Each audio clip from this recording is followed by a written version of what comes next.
Mwiriwe neza bakundwa inshuti zanje na bene data muri ngaha.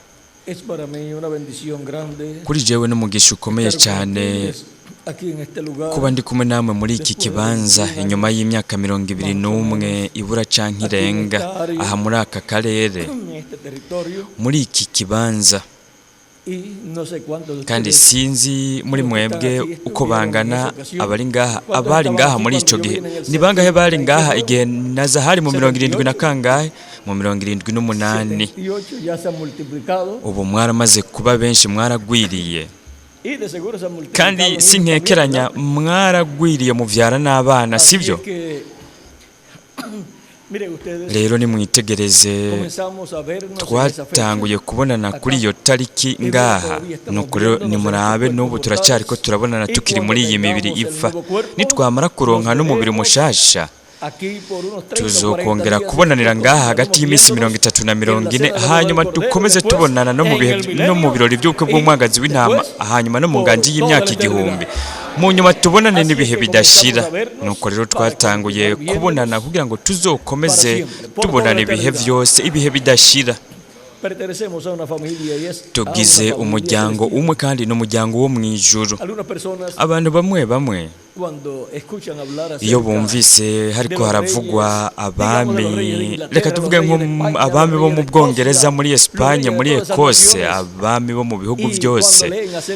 Nuko niyo basomye ibijanye n'ivyo bihugu mu bihe vya kera, aho ibihugu byose byari birongowe n'abami, ndetse bagasoma n'iby'ihanga ry'Abaheburayo, umwami Dawidi n'umwami Salomo. Murabona abantu benshi mu mitima yabo bariyumvira ati, ese iyomba umuhungu canke mu gihe umuntu ari umukobwa canke umukenyezi, akavuga ati ese iyomba umukobwa w'umwami.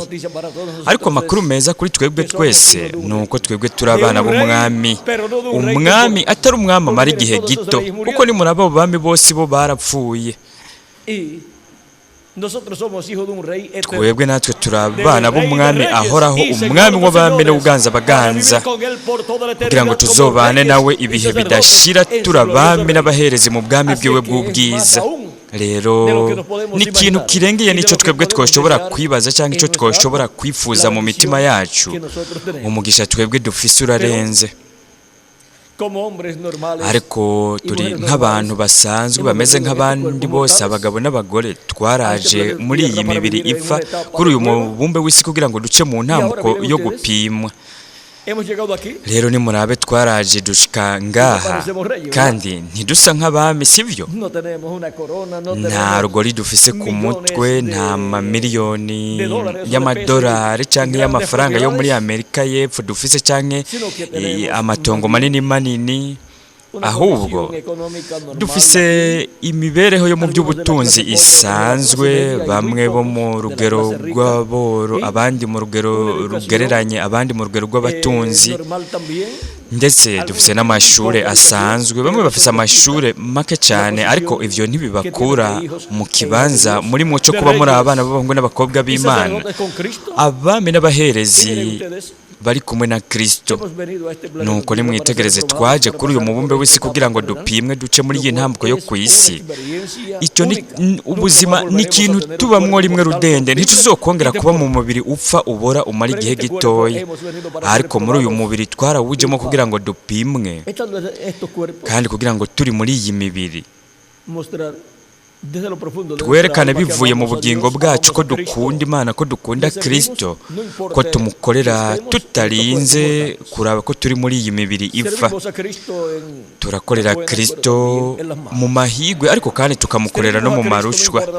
Turakorera Kristo tutarinze kuraba ingorane dufise mu buzima bwacu. Mwibuke yuko Imana yacishije ihanga ry'Abaheburayo mu bugaragwa kugira ngo ibapime, kandi imbere mu mitima yabo kugira ngo hagaragare ibirimwo, nimba bazokorera Imana cyangwa batazoyikorera. Ubu natwe turiko turaca muri ubu buzima bwo kw'isi nk'uko ihanga ry'Abaheburayo baciye mu bugaragwa.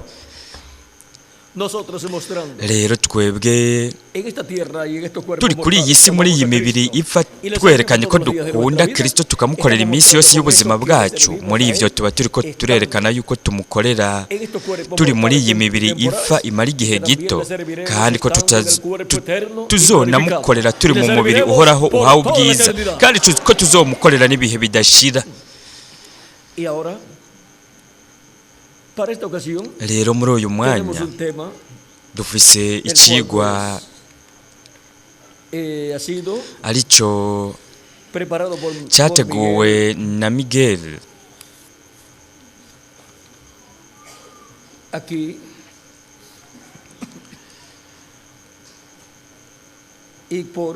kandi cyanateguwe na Joseph Nolasco umupasitori. Cyitwa ngo ubwa mbere bari bagize ngo 144 by'abayuda bihagaze imbere y'umwana w'umuntu, ariko baragerageje guhinyanyura bacita ngo 144 by'abayuda bafite izina rihoraho ry'Imana mu ruhanga rwabo. Ariko turashobora no kugihinyanyura akandi gatoya, kuko tuvuze ko ari 144 by'abayuda, nuko rero abasigaye bo muri Isirayeli ntibo barimo, kuko abo mu muryango wa Yuda nibo bayuda, naho bose babise abayuda kubera ko igihe Nebukadinezar yatwara abo mu muryango wa Yuda akabatwara nk'inyagano, agatwara benshi muri bo, hanyuma abaheburayo bose baciye babita abayuda. Ariko mu by'ukuri nk'akarorero aba Efurayimu nabo mu muryango wa Efurayimu, abo mu muryango wa Manase nabo n'aba Manase,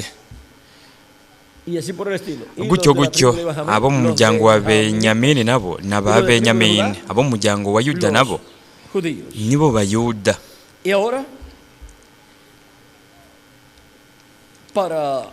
Rero kugira ngo ikigwa cyacu tukigira ikigwa gitahuritse neza, reka tucite umwagazi w'intama ari kumwe n'ibihumbi 144 by'Abaheburayo ku musozi Siyoni.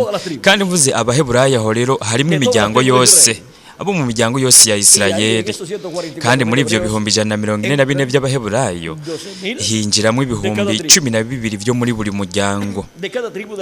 Muri buri muryango uri mu miryango ivugwa ngaha mu kigabane cy'indwi cyo mu byahishuriwe Yohana. Rero ngaha mu byahishuriwe Yohana ikigabane cya 14, reka turabe icyo hatubwira kuri ibi bihumbi 144 by'Abaheburayo. Haravuga hati, kandi mbona umwagazi w'intama ahagaze ku musozi Siyoni ahagararanye n'abantu 144 bafise izina ryiwe n'izina rya se yanditswe mu ruhanga rwabo.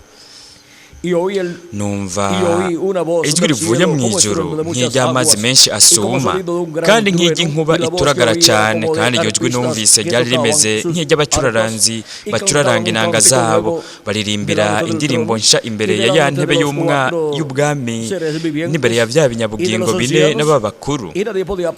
Nta muntu yashoboye kwiga iyo ndirimbo atari bamwe 144 bacunguwe ngo bakugwe mu isi.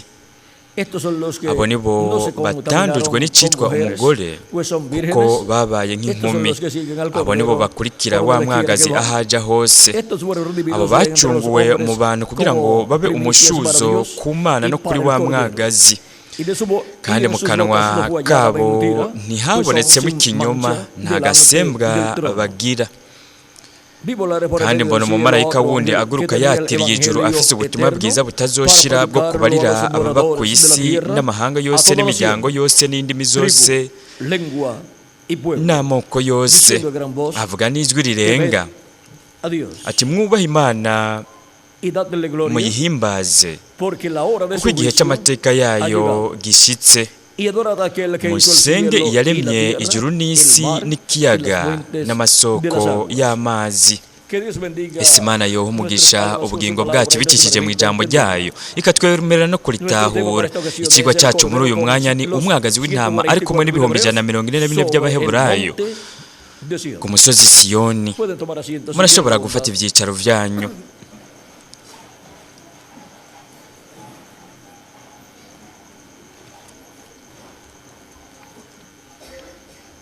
kugira ngo dushobore gutahura iki kigwa cyacu dutegerezwa kumenya ibintu kanaka ngirakamaro cyane bifitaniye isano n'iki kigwa. Nk'akarorero, reka tudondagure ibintu bimwe bimwe. Dutegerezwa kumenya umusozi Siyoni uwo ari wo.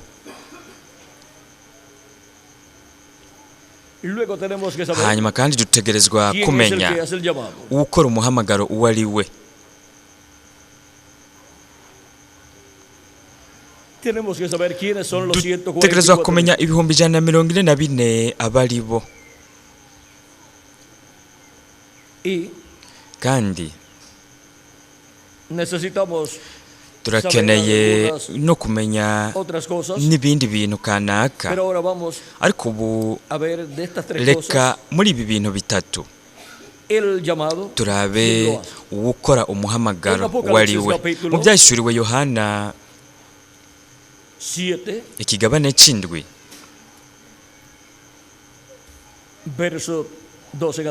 umurongo wa 2 ukabandanya haravuga hati, mbona umumarayika wundi aduga ava iburasirazuba afise ikidomesho cy'Imana nzima, asemera n'ijwi rirenga abarira b'abamarayika 4 bahawe konona isi n'ikiyaga, ati nimugire icyo mugire isi cyangwa ikiyaga cyangwa ibiti tutaradoma ikimenyetso mu ruhanga rw'abagurano b'Imana yacu.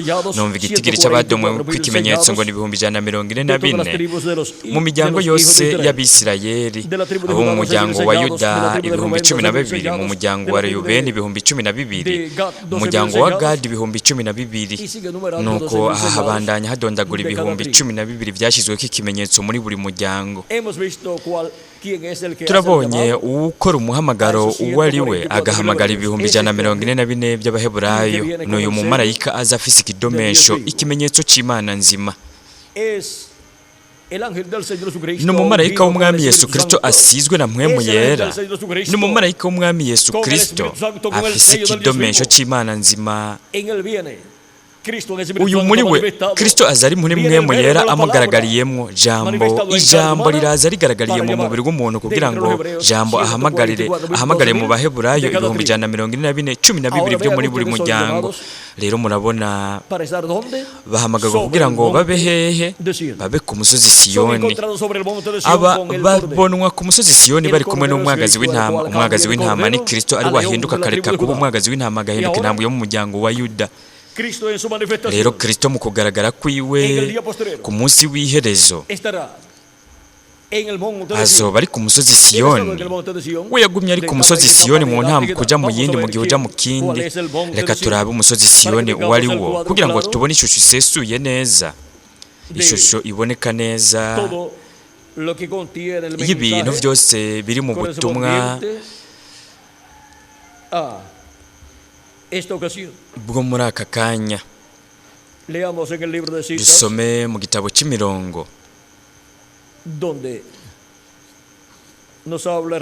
aho Revera William Branham atubwira ibijyanye n'umusozi Siyoni. Reka turabe ku rupapuro rw'133 mu gitabo cy'imirongo. Reka turabe icyo Revera William Branham atubwira ku bijyanye n'umusozi Siyoni. Urupapuro rw'133 akarongo ka 11:85. Aho hari agace k'ubutumwa kakuwe mu butumwa bwitwa ngo urugo rwo muri kazoza rw'umukwe n'umugeni. Umukwe wo mu ijuru n'umugeni wo ku isi, ubwo n'urugo rwo muri kazoza rw'umugeni.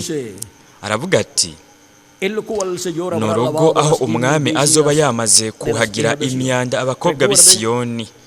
Mwibuke aba bakobwa buri gihe n'umugeni, kandi azoba yamaze gukura kuri Yerusalemu amaraso y'Abayuda. Ibyo n'ibisigarira by'Abayuda ushize ko n'umugeni. Iyo havuzwe havuzwe kuri Yerusalemu ati azoba yamaze gukura kuri Yerusalemu amaraso y'abantu. Ibi n'ibisigarira by'abayuda, no kuvuga 144 by'Abaheburayo. Kandi iyo havuzwe yuko azoba yamaze kuhagira imyanda abakobwa b'i Siyoni, iryo ni ishengero mugeni ry'umwami Yesu Kristo. Ni ukuvuga yuko havuzwe Siyoni azoba yamaze koza imyanda abakobwa b'i Siyoni, iryo ni ishengero mugeni. Kandi bivuze yuko azoba yamaze gukura kuri Yerusalemu amaraso y'abayuda, haba ariko haravugwa Abaheburayo, haba ariko haravuga 144 by'Abaheburayo ngaha. Rero reka tubandanye turaba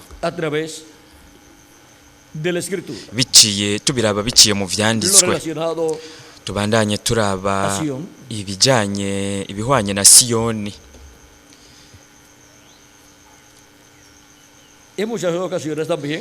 Kandi mu ncuro nyinshi havuzwe Yerusalemu, haba hariko havugwa ishengero ry'umwami Yesu Kristo. Rero nimurabe icyo Pawulo mutagatifu abwira Abaheburayo mu kigabane cya 12 umurongo w'18 ukabandanya, aravuga ati ntimwegereye umusozi wo kogwako, ni ukuvuga umusozi Siyoni waka umuriro, kandi ntimwegereye umwiza w'umuzimagiza n'uw'umuzitanya. Ni ukuvuga yuko igihe Imana yari ku musozi Sinayi, Mose nawe nyene ahari, icyari kiri ku musozi cyari gihuhusi, hari n'umuriro ku musozi, hari umwiza w'umuzimagiza n'uw'umuzitanya n'igihuhuta. Aravuga ati n'inzamba ivuga, hariho n'ijwi ry'inzamba n'ijwi ry'amajambo. Iryo ryari ijwi ry'Imana. Abaryumvise binginga kutabwirwa irindi jambo, kuko batabashije ivyagezwe ngo naho coba igitungwa gikoze kuri uwo musozi bacishishe amabuye. Kandi byabonetse byari biteye ubwoba, byatumye Mose avuga ati mfise ubwoba cyane ndahinda agashitsi. Kandi nimba yari ameze uko afise ubwoba bwinshi cyane ahinda agashitsi, intumwa mbega abandi bantu nabo bari bameze gute? Kandi byabonetse byari biteye ubwoba, byatumye Mose avuga ati mfise ubwoba cyane ndahinda agashitsi. Ariko mwegereye umusozi Siyoni n'umugwa w'Imana nzima, Yerusalemu wo mw'ijuru, n'ikoraniro rikuru ry'isinzi ry'abamarayika, n'ishengero ry'abana b'imfura banditswe mw'ijuru. Abana b'imfura banditswe mw'ijuru n'abagize ishengero ry'umwami Yesu Kristo n'abizera Kristo, bakiriye mpwemu wa Kristo, baronse mpwemu wa Kristo, kandi bavutse ubugira kabiri. Mwegereye n'Imana umucamanza wa bose, n'impwemu z'abagororotsi batunganijwe rwose. Mwegereye na Yesu umuhuza ahesha isezerano risha. Mwegereye n'amaraso acucagirwa avuga ibyiza kurusha aya Abeli. Murabona icyo twegereye icyo ari cyo? Twegereye umusozi Siyoni, Yerusalemu wo mw'ijuru. Twegereye ikoraniro ry'isinzi ry'abamarayika, n'ishengero ry'abana b'imfura banditswe mw'ijuru, mu gitabo cy'ubugingo cy'umwagazi w'intama uhereye isi itararemwa. Iryo ni ishengero ry'umwami Yesu Kristo. Uwo n'umusozi Siyoni wo mu buryo bw'impwemu. Ubu naho mu Bigalatiya ikigabane cya 4, iyo ni indogoba, nimwumvirize. Iri kiravuga ngo a e i o u mu buryo bwayo bw'ingene ivuga. Nicyo gituma mu mashuri abana bababwira bati a e i o u, bakongera bakavuga bati ariko indogoba iragusumbya kubivuga. Muze mwumvirize indogoba iri kiravuga gutyo. Ibiri kiravuga urudome rumwe rumwe, nuvugayo ibiri kiravuga iti a e i o u. Izo ni iki? Ni indome zivuga, ni indome zivuga. Ariko aho niho yagarukirije, nico cyonyine izi kuvuga, nibyo vyonyine izi.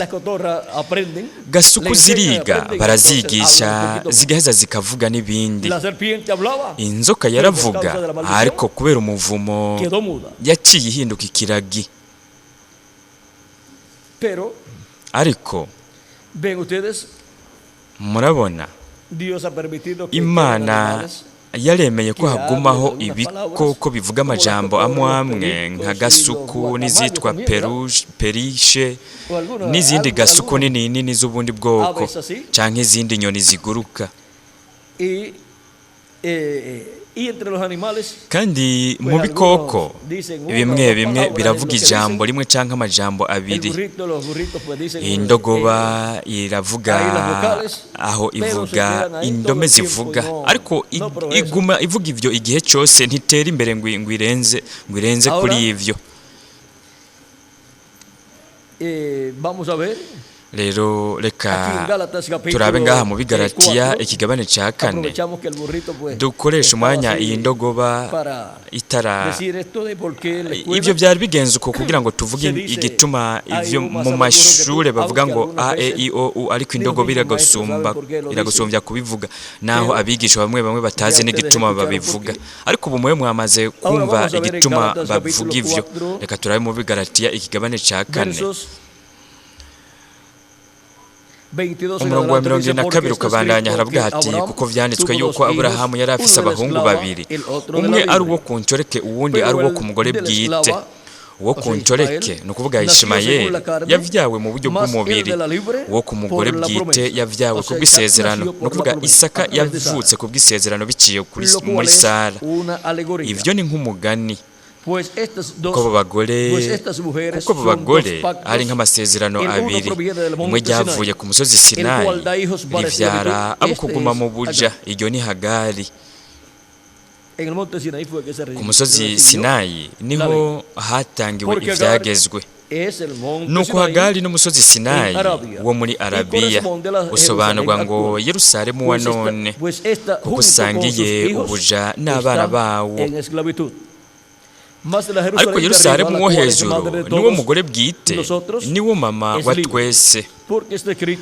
Kuko handitswe ngo nezerwa yewe mugore w'ingumba utavyara, turika usemerere wewe utaramukwa, kuko abana b'intabwa ari benshi baruta abo ufise umugabo.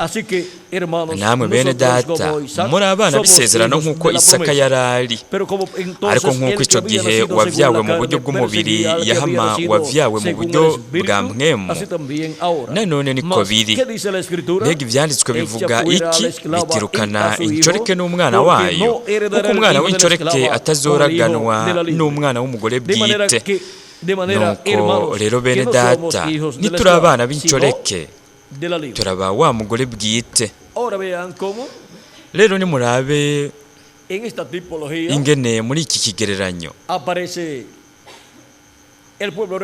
ihanga ry'Abaheburayo baboneka nk'igihugu mu vyagezwe, n'ishengero ry'Umwami Yesu Kristo rikaboneka mu gihe c'ubuntu.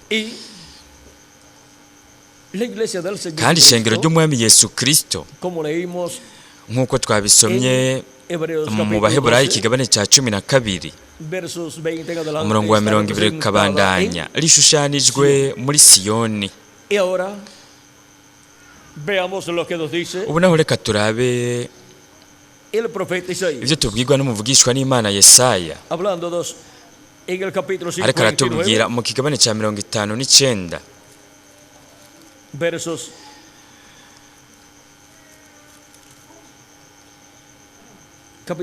mu kigabane cya 59 umurongo w'19 ukabandanya, haravuga ati niho bazokubaha izina ry'Uhoraho uhereye iburengerazuba, n'icubahiro ciwe uhereye iyo rirasira, kuko azoza nk'uruzi rusengerana rukubebwa n'impwemu z'Uhoraho. Ivyo nivyo muri iki gihe cy'iherezo, aho umwansi Antikristo, umuntu w'icaha uzoba arimo sekibi yambaye umubiri, azohaguruka kugwanya Kristo n'ishengero ryiwe, kandi azohaguruka no kugwanya ihanga ry'Abaheburayo. Ariko biravuga biti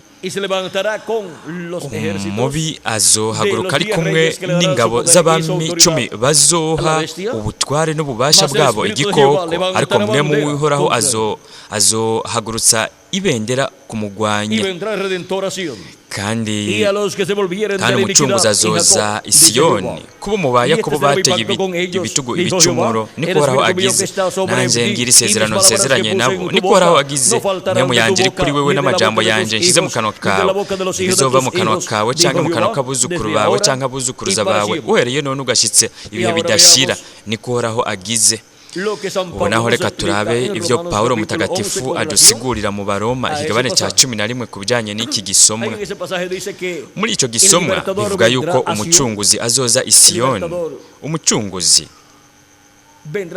azoza i Siyoni, umucunguzi azokura muri Yakobo ukutubaha Imana, kandi ibyo bizoba igihe azobakura ko ibyaha byabo, ibyaha by'ihanga ry'Abaheburayo.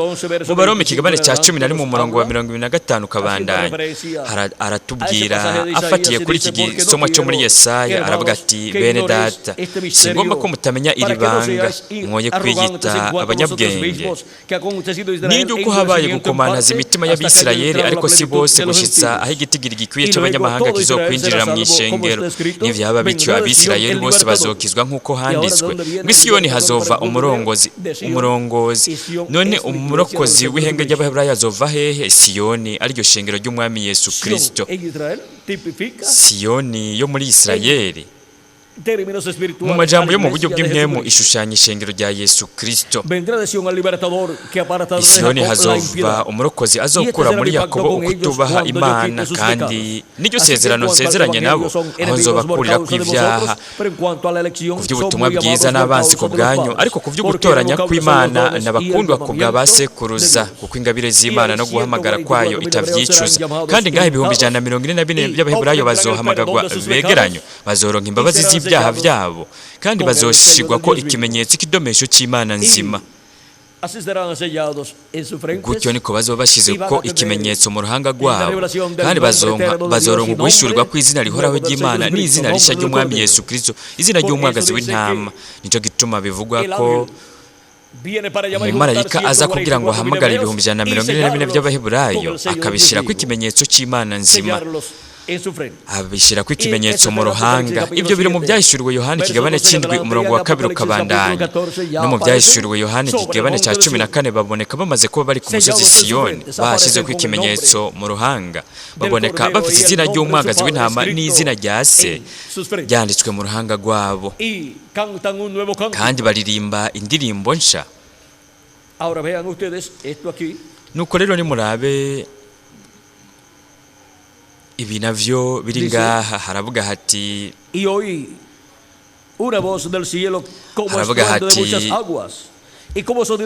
numva ijwi rivuye mu ijuru nk'iry'amazi menshi asuma, kandi nk'iry'inkuba ituragara cyane, kandi iryo jwi numvise ryari rimeze nk'iry'abacuraranzi bacuraranga inanga zabo, baririmbira indirimbo nshya imbere ya ntebe y'ubwami n'imbere ya bya binyabugingo bine n'ababakuru. Nta muntu yashoboye kwiga iyo ndirimbo atari bamwe 144 bacunguwe ngo bakugwe mu isi. Nuko rero ni bande bariko bararirimba iyi ndirimbo nshya? Mu byahishuriwe Yohana ikigabane cya 5 umurongo w'8 ukabandanya, haraboneka abariko baririmba iyi ndirimbo nshya bari mu ijuru. Haravuga hati amaze kwabira ico gitabo bya binyabugingo bine n'abakuru 24 baca bikubita imbere y'uwo mwagazi, bafise inanga bose n'inzabya z'izahabu zuzuye imibavu niyo gusenga kw'abera, baririmba indirimbo nshya bati birakubereye kwabira igitabo no kumena ikibatanije, kuko wishwe ugacungurira Imana abo mu miryango yose no mu ndimi zose no mu moko yose no mu mahanga yose, ubacunguje amaraso yawe, ukabahindura ubwami bw'Imana yacu kuba abaherezi bayo, kandi bazoba bami mu isi. Ni bande abaririmba iyi ndirimbo nshya mu ijuru? Ni ishengero ry'Umwami Yesu Kristo, abacunguwe n'amaraso y'umukundo wacu Umwami Yesu Kristo. Kandi iyo niyo ndirimbo 144 by'Abaheburayo bazokwiga, kuko ubutumwa buzova mu batoranijwe b'Imana bo ku munsi w'iherezo buje ku ihanga ry'Abaheburayo, kandi bazomenya iyo ndirimbo nshasha, kuko ihanga ry'Abaheburayo bagumye bari mu vyagezwe. Ariko nimwitegereze muri kino gihe cy'iherezo, ihanga ry'Abaheburayo bazohindukirizwa kuri Kristo 144 by'Abaheburayo, kandi bazokwiga indirimbo nshasha, kandi bazotangaza iyi ndirimbo nshasha. Muri iyo ndirimbo nshasha havugwa ko yatwogesheje amaraso yiwe y'igiciro aducungura kuba b'Imana yacu adukuye mu miryango n'indimi n'amoko yose atugira abami n'abaherezi b'Imana yacu kandi tuzoganzanya na Kristo inganji y'imyaka 1000 no mu bihe bidashira. Ibi bintu byose bizomenyeshwa ihanga ry'Abaheburayo kandi bo bazomenya iyi ndirimbo nshasha. Nuko rero nimurabe ingene vyose ari ibintu biciye bugufi vyoroshe. Iyi ndirimbo nshasha ibi 144 nibo bazoyimenya, bivuga yuko ari bo bazoyiga. Haravuga hati ngaho haravuga hati nta muntu n'umwe yashoboye kwiga iyo ndirimbo atari bamwe 144 bacunguwe ngo bakugwe mu isi. Ni ukuvuga yuko n'abasigaye bo mu ihanga ry'Abaheburayo batazoshobora kwiga ngo bamenye iyo ndirimbo, ndetse n'abantu batakiriye Kristo nk'umucunguzi wabo ntibazoyiga, uretse gusa bacunguwe n'amaraso ya Kristo nibo bafise iyo ndirimbo nshasha. Kandi hanyuma n'ibihumbi 144 by'Abaheburayo bazoyiga. Abo bazohamagagwa begeranywe muri kino gihe cy'iherezo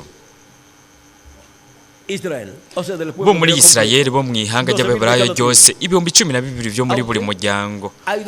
Naho ubu hari imiryango ibiri, uwa Dani na uwa Efurayimu itakiboneka, ariko ku Mana nta kintu na kimwe kizimira. Ariko ubu ntiboneka nk'imiryango, ariko umugisha wa Efurayimu wagiye ku ishengero ry'Umwami Yesu Kristo.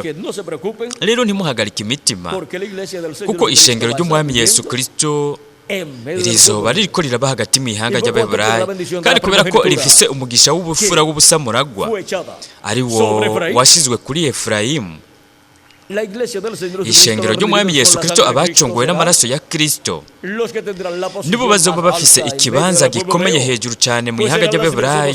Bazoba ari abantu bafise imibiri idapfa, kandi bazoba bafise ishusho na kamere mbere by'umukundo wacu Umwami Yesu Kristo, kandi abo bazoba ari abami n'abaherezi hagati mu ihanga ry'Abaheburayo no ku mubumbe w'isi wose y'uvukagera. Kandi tuzogazanya na Kristo imyaka 1000, hanyuma tuganzanye n'ibihe bidashira turabami n'abaherezi tuganze kuri uyu mubumbe w'isi. Mbere iyo nganji izokwira n'isanzure ryose iyo riva rikagera, ariko iyo nganji itegereza gutangurira mu kibanza kanaka. Rero turashobora kubona ibyo 144 by'Abaheburayo abari bo. Turashobora kubona uwahamagara uwo ari we ni Kristo biciye mu mumarayika ntumwa wiwe, ni marayika w'isezerano uwahamagaye ihanga ry'Abaheburayo biciye muri Mose akabakura muri Egiputa. Ubu rero ku munsi w'iherezo aragaruka, kandi biciye mu mumarayika ntumwa wiwe arahamagara kegeranya 144 by'Abaheburayo.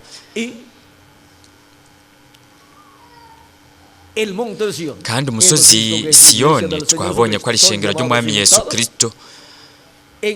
Barahamagarwa bo bakegeranizwa mu gihe cy'ubuye rikomeza imfuruka, arico gihe kiri hejuru y'ibihendwe by'ishengero ry'abanyamahanga, nico gihe gisozera.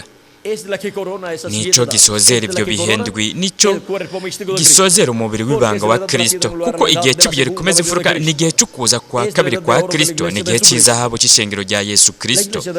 Ishengero ry'Umwami Yesu Kristo ryatanguranye n'Abaheburayo ku munsi wa Pentekote, ndetse no kuza kwa mbere kwa Kristo kwabereye hagati mu Baheburayo, kandi abigishwa bibo babaye Abaheburayo. Kandi ishengero ku munsi wa Pentekote ryatangujwe n'Abaheburayo, ariko hanyuma Kristo yahindukiriye ku banyamahanga ahugura ku banyamahanga mu nzu ya Koroneliyo.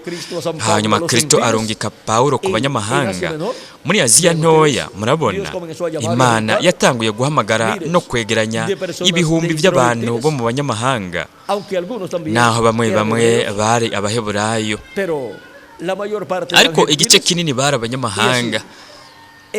Kandi gutyo turabona yuko mu ntango ishengero rya Yesu Kristo ryatanguye kuba rigizwe n'Abaheburayo, hanyuma naho ribandanya kubamwo Abaheburayo n'abanyamahanga, kugeza aho mu nyuma ryagiye riraguka rija muri Aziya ntoya rishika no mu Burayi. Rimaze gushika mu Burayi, Abaheburayo bari basigaye ari bake cyane, nuko igice kinini bari abanyamahanga. Uko niko byagenze mu gihe uja mu kindi.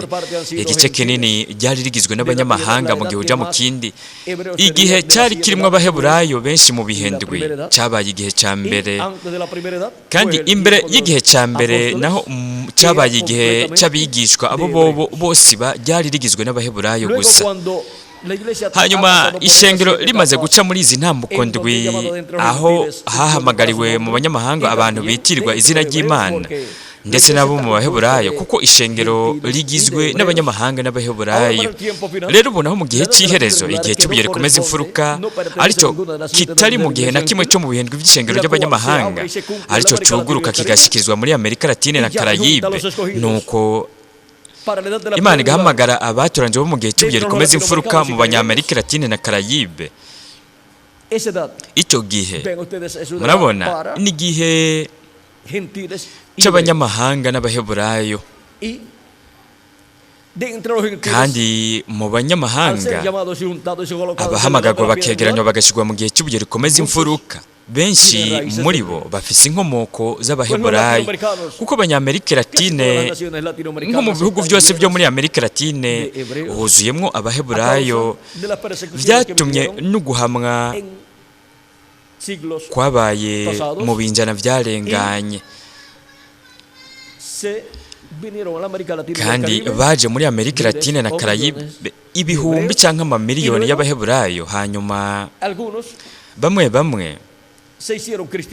bahindutse Abakristo ku neza cyangwa ku nabi muri ibyo bihe, kuko cyari ikibazo cyo gupfa cyangwa kubaho. Hanyuma babandanya bagwira, babandanya bavyara abana, aribo baremewe mu iyobokamana rya Gikristo, ndetse n'amazina yabo yarahinduwe. Rimwe bo nyene barayihinduriye, ahandi naho ahindurwa n'intwaro canke ishengero rya Katolika. Nuko baraheza babita amazina kanaka, canke mu mazina yabo canke amatazirano yabo bashiramo indome kanaka kugira ngo bamenyekane. Hanyuma turabona yuko Amerika Latine na Karayibe yuzuye Abaheburayo bakomoka mu Baheburayo batazi ko ari n'Abaheburayo. Rero ni mwitegerezo ingene byose byagumye biriko biraba, kandi ubu ntituzi uko bangana. Bari mu bahamagarirwa mu gihe cy'iherezo, bagahamagarwa n'ijwi rirenga ry'inzamba y'ubutumwa bwiza bw'ubwami, bagashyirwa mu gihe cy'ibuye rikomeza imfuruka. Ntituzi uko bangana Abaheburayo canke abanyamahanga, kandi kirashobora kuba ari igice ku kindi, canke benshi bakaba ari Abaheburayo bakomoka mu Baheburayo batazi ko bo bari n'Abaheburayo. Ariko nimwitegereze, Imana yo irazi inkomoko ya buri umwe wo mu bana bayo. Ariko icingira akamaro nuko inkomoko yacu yoba ari ku Mana, tukaba turabo mu Mana, tukaba turi uruvyaro, urubuto rw'Imana. Icyo nico ngira akamaro. Izoba inkomoko zacu zo ku isi twoba turi Abaheburayo canke abanyamahanga, ibyo ibijyanye n'ibyo ntacyo bivuze, ntacyo bimaze. Rero ubu mu gihe cy'ibuye rikomeza imfuruka niho haberwa usobekerana kw'abanyamahanga n'Abaheburayo. Nicyo gihe kimwe rudende cyagenywe n'Imana ko kiberamo izo mpinduka z'igihe n'ikiringo kinini, kandi kugira ngo ubutumwa bwiza buve mu banyamahanga busubire ku Baheburayo. Nta kindi gihe na kimwe cyari gushobora gukorerwamo izo mpinduka z'ikiringo kinini cyangwa igihe, cyangwa ngo habere impinduka zo kuva mu banyamahanga hakaba kuja mu Baheburayo, kugira ngo ubutumwa bwiza buve mu banyamahanga buje mu Baheburayo, biciye mu bukozi bw'ibiti by'imyelayo bibiri, biciye mu bukozi bwa Mose na Eliya, biciye mu bukozi bw'abasigo babiri bama imbere yo kugaragara kw'Imana. Icyo nicyo gituma abanyamahanga bazosubiza ubutumwa bwiza mu Bayuda, nk'uko Abayuda babuzaniye abanyamahanga. Abayuda biciye mu bukozi bwa Petero mutagatifu, ariko arazanira ubutumwa abanyamahanga mu nzu ya Korone Korneliyo na Pawulo arungikiwe abanyamahanga muri Aziya ntoya. Ubutumwa bwiza bwashitse mu banyamahanga biciye mu bukozi bwa bande bwa Petero no bwa Pawulo. Ubu naho biciye mu bukozi bwa Mose na Eliya, ubutumwa bwiza buzosubira mu Baheburayo. Kandi kugira ngo busubire mu Baheburayo, butegeza kuba buri mu banyamahanga, butegeza kuba buhari ubukozi bwa Mose na Eliya, ubukozi bw'ibiti by'imyelayo bibiri, butegeza kuba buri hagati mu banyamahanga mu isengero rya Yesu Kristo mu gihe cy'ubuye rikomeza imfuruka. Icyo nicyo gihe kimwe rudende cyari kuzoba gifise ubukozi bwa Mose na Eliya, ubukozi bwa Mose ku ncuro igira kabiri, ubwa Eliya ku ncuro igira gatanu bugaragariye ngaho, kugira ngo ngaho habere impinduka z'abanyamahanga haba kwimukira ku Baheburayo. Icyo nicyo gituma Kristo marayika w'inkomeza amanuka avuye mu ijuru, intumwa ya Isirayeli ariyo ije ku bwa Isirayeli ubwa mbere ibanza kubonekera mu ishengero ryayo ryo mu banyamahanga, kandi iri hagati mu ishengero ryayo ryo mu banyamahanga igaragaye biciye mu marayika ntumwa wayo. Abaheburayo bazomenya marayika w'isezerano, marayika uhoraho agaragariye mu mubiri w'umuntu mu marayika ntumwa wiwe, kandi bazovuga bati uyu niwe twebwe twari turindiriye twiteze, kandi bazomwakira. Kandi mu yandi majambo bazoba bariko barakira Kristo marayika w'isezerano mu kugaragara kwiwe kwa nyuma agaragaye biciye mu marayika ntumwa wiwe.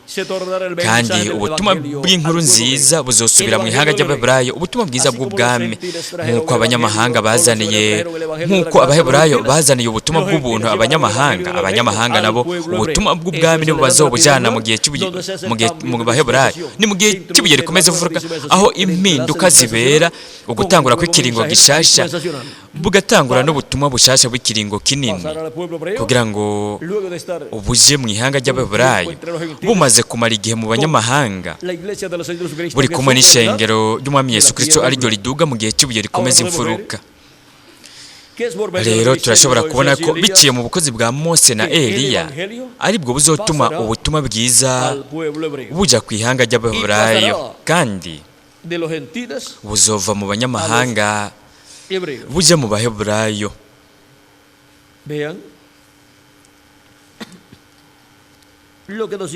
Nimurabe ibyo Revera William Branham atubwira ku bijanye n'iki kintu gihambaye kigiye kuba muri kino gihe cy'iherezo. Kandi mbere muri kino gihe cy'iherezo, kubera ko Imana iriko irakorera mu banyamahanga,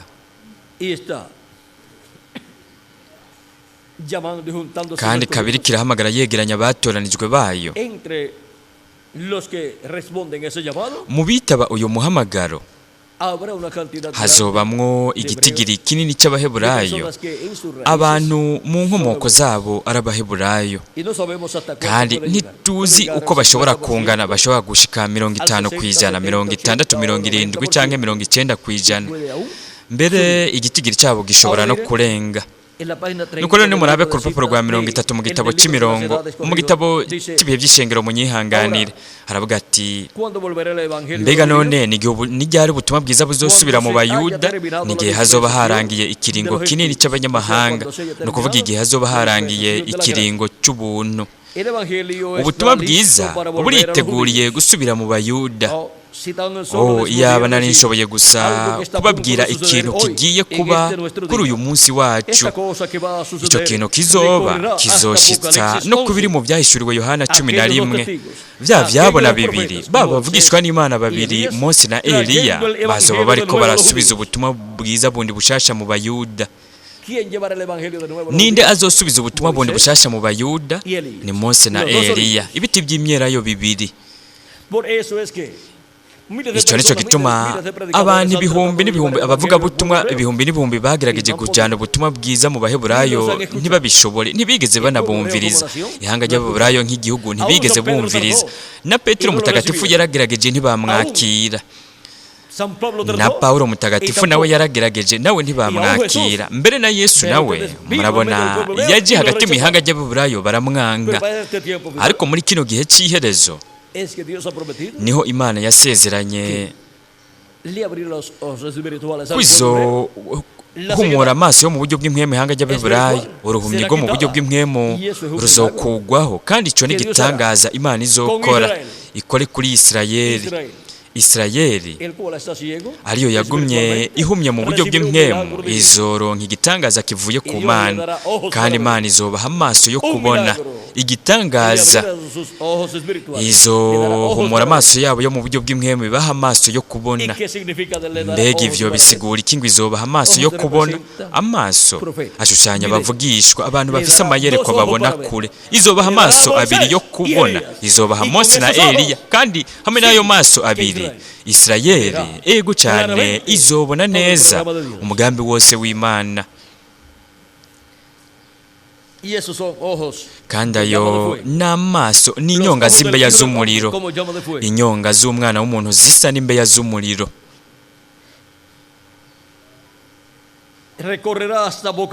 Ico kintu kizoba kizoshika no mu byahishuriwe Yohana 11, bya byabona bibiri abavugishwa n'Imana babiri Mose na Eliya bariko barasubiza ubutumwa bwiza bundi bushasha ku Bayuda.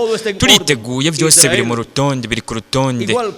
Isirayeli nk'uko Abayuda bazaniye ubutumwa bwiza abanyamahanga, uko niko n'abanyamahanga nabo bazobusubiza ku Bayuda, nuko kuzamurwa guce kuba.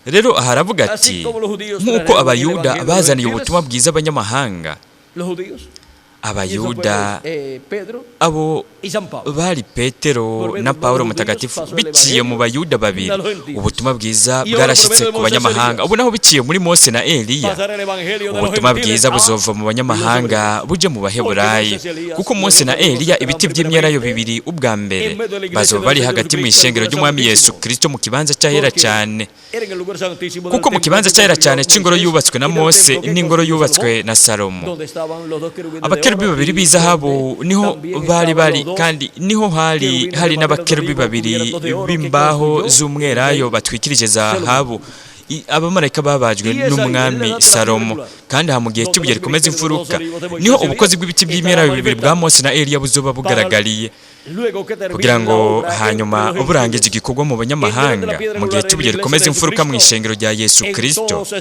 Nuko rero umuhamagaro wimukire ku bihumbi 144 by'Abaheburayo bashigwe hehe? Ku musozi Siyoni, mu ishengero ry'Umwami Yesu Kristo mu gihe cy'ubuye rigumye imfuruka. Nuko guhera ngaho ukabandanya umuhamagaro uzoca uba uw'Abaheburayo gusa 144. Bazoba ku musozi wa Siyoni bari kumwe n'umwagazi w'intama, bari kumwe na Kristo mu kuza kwe kwa kabiri, kandi bazoba bafise izina ryiwe n'iryase ryanditswe mu ruhanga rwabo. Nukuvuga bazoronka guhishurirwa kw'izina risha rya Yesu Kristo n'izina rihoraho ry'Imana. Mu byahishuriwe Yohana ikigabane ca 20, ikigabane ca 22 umurongo wa 4 haravuga hati, bazoraba mu nyonga hayo, izina ryayo rizokwandikwa mu ruhanga rwabo. Iyo tubwiwe mu ruhanga, tuba tubwiwe uguhishurirwa kuvuye ku Mana gushitse mu muntu.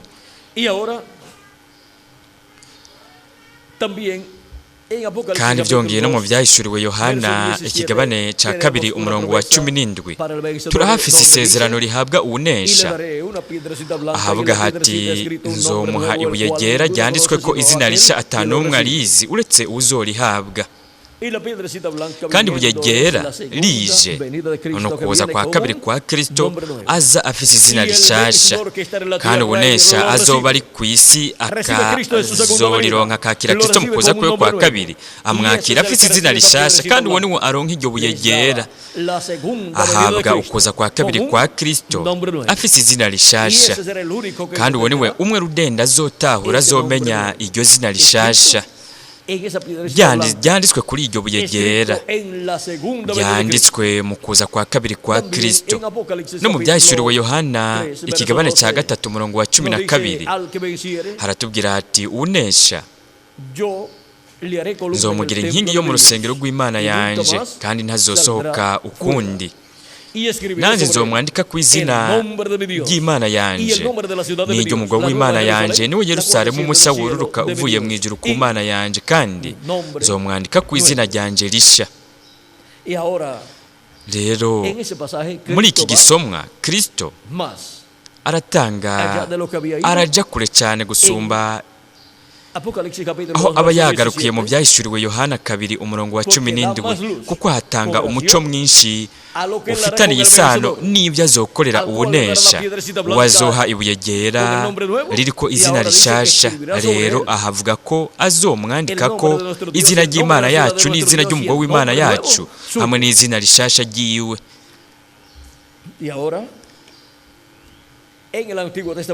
Rero mu isezerano rya kera mwibuke yuko ibyo byose bitegerezwa kuza mu murongo w'urukurikirane rw'ivyiyumviro biboneka biciye mu vyanditswe byose. Nicyo gituma mu isezerano rya kera tubona ko Imana yahinduye amazina. Nk'akarorero Sara yaramuhinduriye izina, Sarayi yitwa Sara. Aho ni mu mvugo y'Icyesipanyol. Tubwiye mu zindi ndimi byoshobora kuvugwa ukundi. Aburahamu nawe, Aburamu yamwongereyemo indome he n'indome a.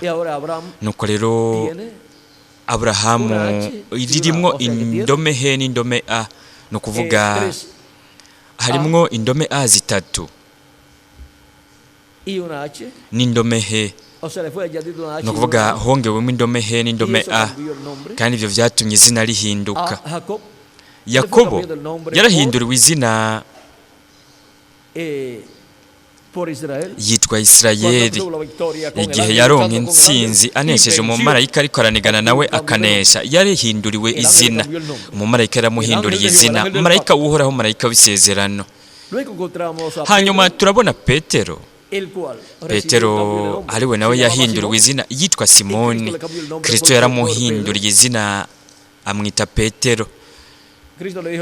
Kristo yaramubwiye ati uri umuhigwe Simoni mwene Yohana. Nuko araheza amwita Petero ati nanje ndakubwiye kuri Petero, kandi kuri urwo rutare nzohubaka ishengero ryanje, ku rutare rwo guhishurirwa. Ishengero rishingiye ku guhishurirwa, uguhishurirwa kugira ngo rironke uguhishurirwa kwa Kristo muri buri gihe no muri buri ntambuko iyo ishengero ry'Umwami Yesu Kristo ricamwo.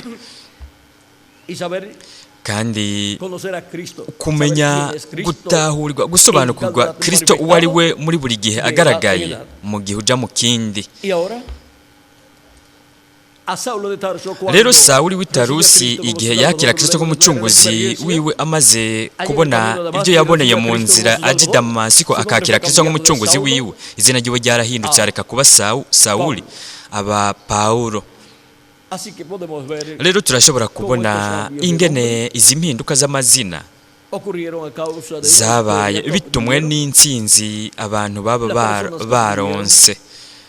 Abantu baronse izi mpinduka z'amazina. Kandi ngaha mu byahishuriwe Yohana havuga yuko kubunesha, uronka intsinzi, bivuga yuko azohabwa izina rishasha. Kuri we hazokwandikwa izina rishasha. Izina ry'Imana yacu n'izina ry'umugabo w'Imana yacu rikaba ari n'izina rishasha ry'Umwami Yesu Kristo. Kandi azohabwa ibuye ryera ririko izina rishasha. Kandi azohabwa ikinyenyeri gicibibatsi cyo mu gaturuturu ariko kuza kwa kabiri kwa Kristo. Uyo niwe aronka Kristo mu kuza kwe kwa kabiri afite izina rishasha. Rero ni murabe ingene biza mu rutonde urukurikirane, umurongo w'urukurikirane rw'ivyiyumviro uhereye mu isezerano rya kera. Kandi mwebwe murondereye mu isezerano rya kera mu kigabane cya 23 mu gitabo cyo Kuvayo umurongo wa 20 kugeza ku wa 23, no mu kigabane cya 3 umurongo wa 14 n'uwa 15, igihe Mose yabaza marayika w'uhoraho izina ryiwe ijya riryo, we yaramubwiye ati ndiho, ati nduwo ndiwe, atubwire abantu uti ndiho yabantumyeko.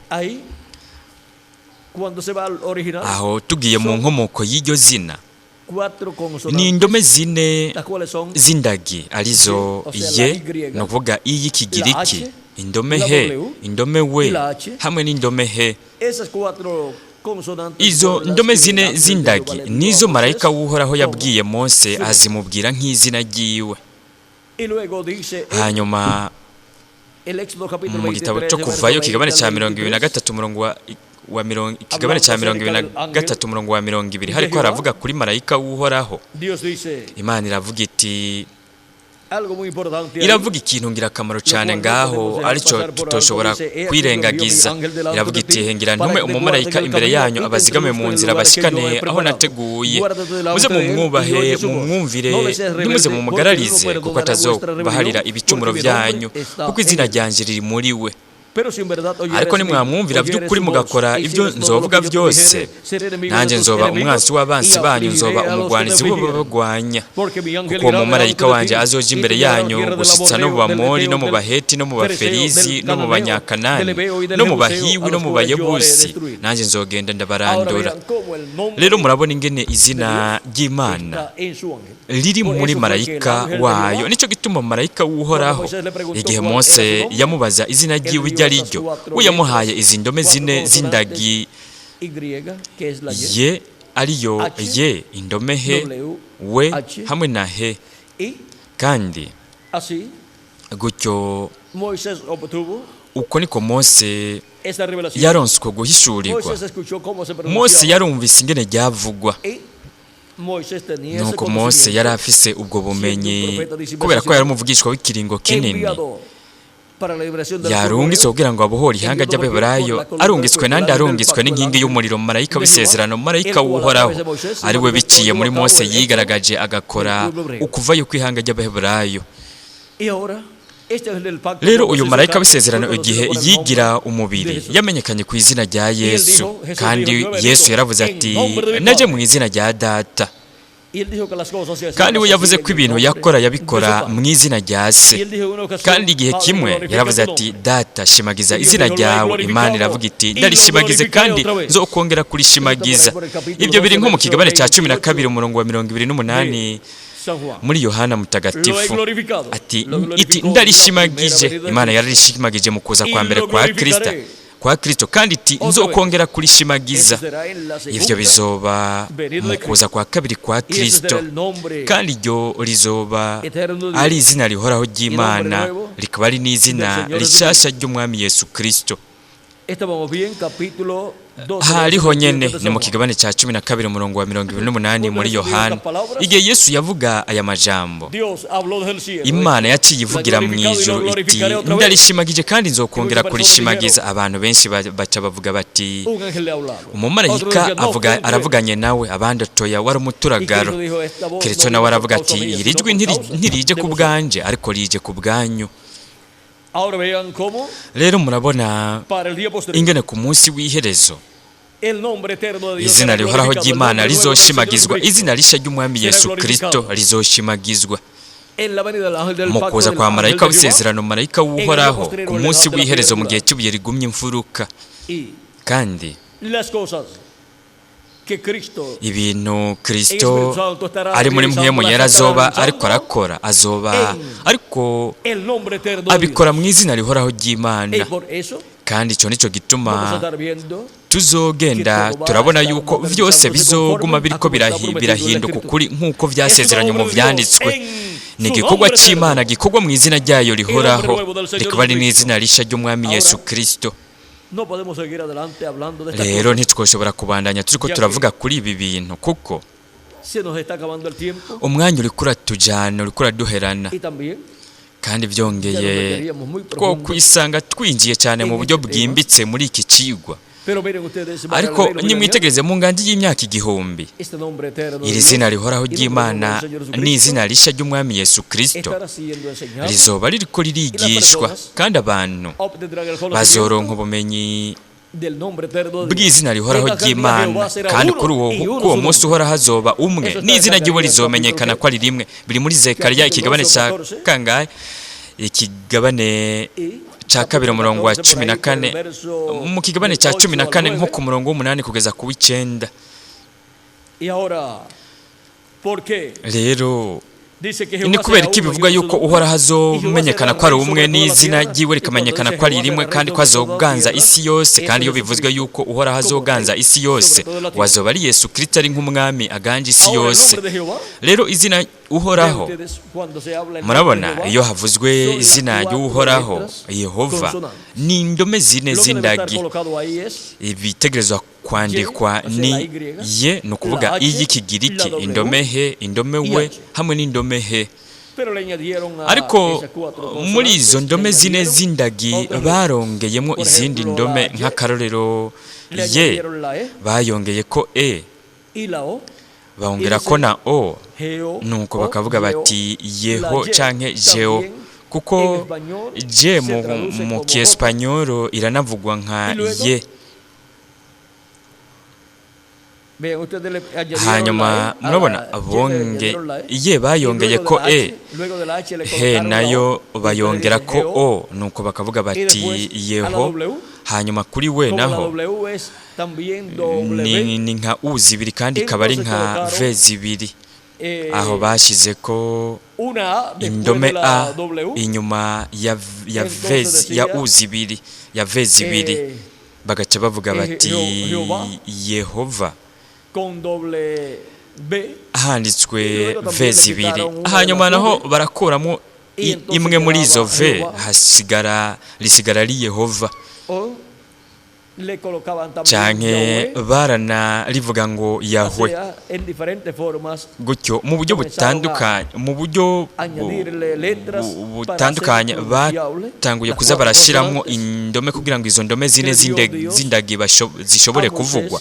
Iz'Imana yahaye Mose mu kigabane cya gatatu murongo wa 13 kugeza kwa 14 mu gitabo cyo Kuvayo. Ariko nimwitegereze kugeza n'ubu naho bimeze uko kose ntibigeze bashobora kumenya kuvuga izina rihoraho ry'Imana. Ariko murabona ku munsi w'iherezo isezerano nuko Imana izokwandika kunesha, Kristo azokwandika kunesha izina rihoraho ry'Imana n'izina rishya ry'umugabo w'Imana yacu n'izina ryiwe rishasha. Kandi we azoba afise uwazoronka uguhishurwa kw'iryo zina, kandi uwo anesha azokora muri iryo zina. Rero nimwitegereze mu kuza kwa mbere kwa Kristo yavuze ko yaje mu izina rya Se rya Data, kandi yavuga yuko yakora mu izina rya Data, kandi yavuga mu izina rya Data. Kandi mwebwe namba mubiri mu butumwa bwiza ntimwigera mwumva Yesu avuze ati jewe mu izina ry'Uhoraho ndakijije umugwayi, cyangwa ati mu izina rya Yehova ndaguhumuye amaso, cyangwa ati mu izina rya Yehewehe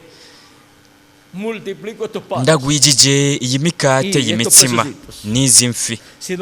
Ahubwo we yaravuga ijambo, kandi nta n'umwe yamwumva acishije mu kanwa izina, nta n'umwe yamwumva avuze arinze kuvuga izina ry'Imana. Kubera iki? Kuko we yari yaje mu izina ry'Imana, yari afite izina ry'Imana ryari rigaragariye muri we. Kandi mu yandi majambo nimwitegereze, iyo umukuru w'igihugu kanaka aje, baje mu izina ry'umukuru w'icyo gihugu, kandi we arashobora gutegeka yuko hokorwa iki canke kiriya atarinze kuvuga ati mu izina ry'umukuru w'igihugu kanaka, izina kanaka ndategetse mukore ibi. Oya, abantu bose baba bazi ko ari umukuru w'igihugu kandi ategetse ko ibyo bikorwa, baraheza bakabikora. Ntibamubaza bati mbega wewe udutegetse mu izina ryande, kuko baba bazi yuko afise izina. Nuko rero afise izina aba abitegetse mu iryo zina ryiwe, kandi abantu baba bariko barakora ibyo bintu baba bariko barabikora kubera ko bitegetswe n'uwo afise iryo zina. Rero reka ibyo tubiceceke tubigarukirize ngaha, kuko uyo mumarayika niyaza ari waronka iryo buye ryera, kandi ari we Kristo azokwandika ku izina ryiwe n'izina ry'Imana yacu n'izina ry'umugabo w'Imana yacu. We ntazotegerezwa kuguma ariko aravuga izina na rimwe mu bikorwa azoba ariko arakora, we azokora. Kandi bose bazomenya ko ariko arakora mu izina rihoraho ry'Imana n'izina rishasha ry'Umwami Yesu Kristo. Ni vyiza turabonye yuko n'umuhamagaro w'144 by'Abaheburayo uzokorwa mu izina rihoraho ry'Imana n'izina rishasha ry'Umwami Yesu Kristo. Kandi igikorwa n'umuhamagaro w'abatoranijwe n'Imana bo ku munsi w'iherezo mu banyamahanga nabo nyene bo mu ishengero rya Yesu Kristo. Kandi igikorwa cyose kizokorwa n'umumarayika wa Yesu Kristo kizokorwa mu izina rihoraho ry'Imana n'izina rishasha ry'Umwami Yesu Kristo. kandi gutyo uko niko umwagazi w'intama ari kumwe n'ibihumbi 144 by'Abaheburayo bazoba bari ku musozi Siyoni ku munsi w'iherezo. Ariko bwa mbere habanza kuba abatoranije bo mu ishengero ry'abanyamahanga ku musozi Siyoni mu gihe cy'ubugiye rikomeza imfuruka. Umva irongeye kuvuga. Igihe kimwe muzo kwitegereze mwumvirize neza. Nuko birashoboka ko indogoba zimwe zitavuga neza, ariko indogoba iravuga neza cyane byumvikana. Ni byiza, hariho abantu batazi n'icyo ari cyo iki indome zivuga, kandi indogoba irazizi, iraba yavuye ku ya mbere ijya ku ya gatatu. Ibyo ni ibintu ivukana, sibyo? Rero iba yabivukanye, ntabwo yabyize. Ibyo twovuga byaje biri mu maraso, biba biri mu maraso yazo. Ni byiza, ariko Imana twebwe yaraduhaye kumenya byinshi birengeye ibyo, byinshi cyane bisumba ibyo.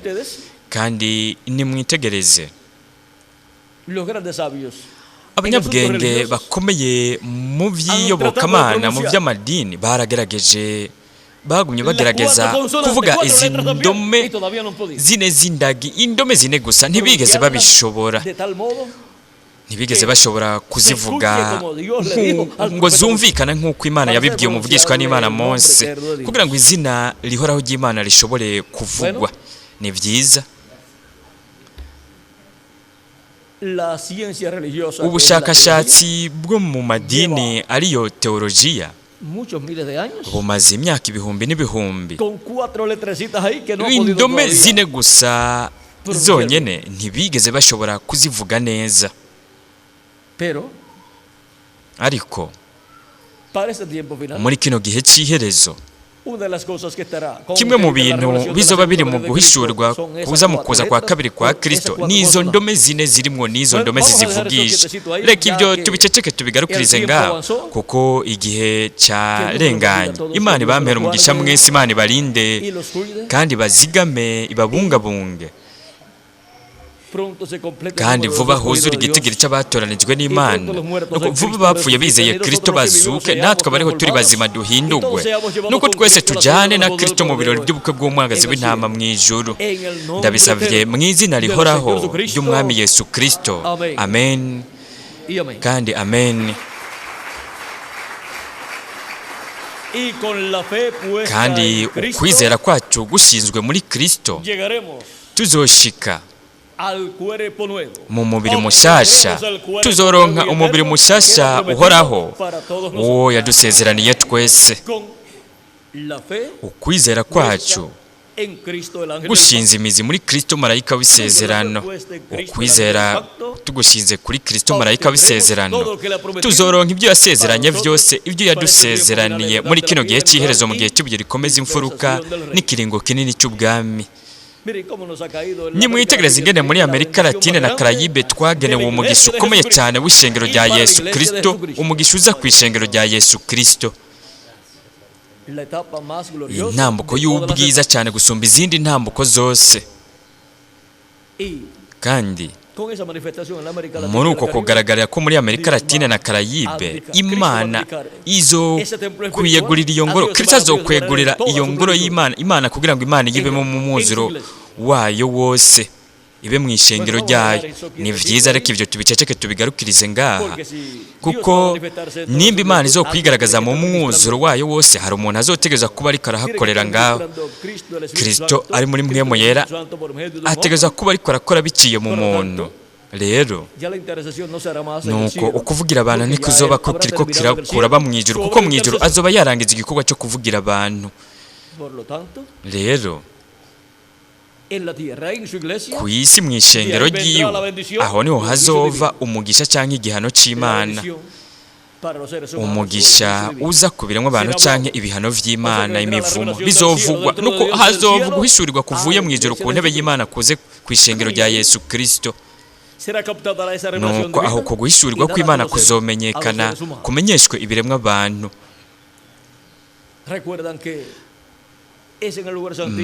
mwibuke yuko mu kibanza cyahera cyane niho umuntu umwe rudende yakorera yaba ari umuherezi mukuru, kandi uwo niwe yaba afise izina ryanditswe mu ruhanga rwiwe, ryanditswe ku gasate gatoya k'izahabu. Icyo nicyo gituma Imana yashavuriye Mose igihe yamusaba ko yomuha umufasha. Ubukozi bw'ubuherezi bwari ubwa Mose. Amaze gusaba umufasha, ubukozi bw'ubuherezi bwaciye buva kuri Mose buja kuri mwene nyina Aroni, ariko bwategezwa kuba muri Mose bwabo buvugishwa bw'umuvugishwa ndetse n'umwami nk'umuherezi mukuru, kuko ubukozi bw'umwami n'umuherezi mukuru ni ubukozi bwa Kristo, ariwe mu ngandi y'imyaka 1000 azoba ari nk'umwami, kandi byongeyewe n'umuherezi mukuru. Rero reka ibyo tubigarukirize ngaha tubiceceke. Mwabonye yuko iby'izina rishasha ibyo biza mu rukurikirane rw'ivyiyumviro uhereye mu isezerano rya kera, kandi nimba ryari rihari mu ngoro na marayika w'isezerano kaba yararifise, mbega marayika w'isezerano yabahehe mu ngoro mu kibanza cyera cyane ku mutemere wo guhongerera ko, kandi yabafise iryo zina. Hanyuma umuherezi mukuru nawe yabarifise mu ruhanga, yinjiye mu ngoro aho yabarifise ryanditse ku gasate k'izahabu. Murabona ryari ryanditswe ku muntu. Rero ubona aho Kristo aravuga ati nzomwandika ku izina ry'Imana yanjye n'izina ry'umugabo w'Imana yanjye Yerusalemu mushya wururuka uvuye mu ijuru, kandi nzomwandika ko n'izina ryanjye rishasha. Uyo muntu azokorera mu kibanza cyahera cyane. Abandi bamarayika ntumwa bakoreye mu kibanza cyahera, ariko ubwo bukozi bwo mu kibanza cyahera cyane uwazokorera mu kibanza cyahera cyane azoba yanditswe ko. Murabona aravuga ati nzomwandika ko. Umuherezi mukuru niwe yaba ajyanditswe ko. Rero uzokorera mu kibanza cyahera cyane azoba ari umumarayika w'umwami Yesu Kristo ku munsi w'iherezo. Izindi ntumwa zakoreye mu bihe byayo zo mu kibanza cyahera. Ni byiza, uwo ni mu marayika ahamagara kegeranya abatoranijwe b'Imana bo ku munsi w'iherezo.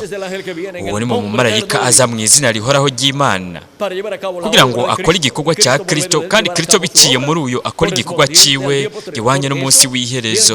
Icyo nicyo gituma azazanye kidomesha ikimenyetso cy'Imana nzima, kandi azoshobora gushira mu ruhanga abagorone b'Imana yacu 142 by'Abaheburayo, hama bo baboneke bafise izina rihoraho ry'Imana n'izina ry'Umwagazi ryanditswe mu ruhanga rwabo, bafise uguhishurirwa kw'iryo zina.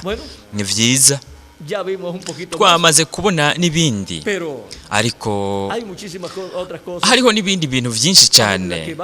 Uko mugenda muravyumva biciye mu butumwa, mugenda muraronka ubumenyi, mugenda muraronka ubumenyi bw'ibi bintu byose. Mwibuke ko Imana iduha imfungurwa, amazimano agabuwe neza, no kuvuga ateguwe neza. Imboga z'ivyatsi nkeya ngaha, inyama zikeya ngaha, gutyo duke kuri buri kintu, kuko ni ingaburo ipimwe neza. Abantu bamwe bashaka kumva ikintu kimwe gusa, kandi ivyo birabonona. Bitegerezwa kuba mu buryo bw'ingene Imana iduha imfungurwa zo mu buryo bw'impwemu. Nimwitegeze, hari abantu bamwe bavuga bati oya jewe nikundira ikaroti gusa, nuko bakabaha ikaroti, isahani y'ikaroti bikaba ari byo bajya. Indwi iheze bakaba bameze gute? Abantu basa n'umutoto benje ukamenga baragwaye. Ziba ari vitamine A nyinshi. Murabona, dutegerezwa kuronka ingaburo ipimwe neza, kandi izo nizo ngaburo Imana iduha muri buri butumwa. Duha imfungurwa, ingaburo zipimwe neza, bike kuri buri kintu, gutyo tukaguma turiko turakura mu bumenyi bw'ibi bintu byose. Nizo vitamine zo mu buryo bw'impwemo, vitamine, ivyunyunyu n'ibindi bintu byose, tukagenda turonka ishusho isesuye y'umugambi wose w'Imana. Atari ubumenyi bw'ikintu kimwe gusa, ariko ubumenyi bwo ku mugambi wose w'Imana. Imana ibandanye bampera umugisha mwese, kandi mwese mugira ijoro ryiza.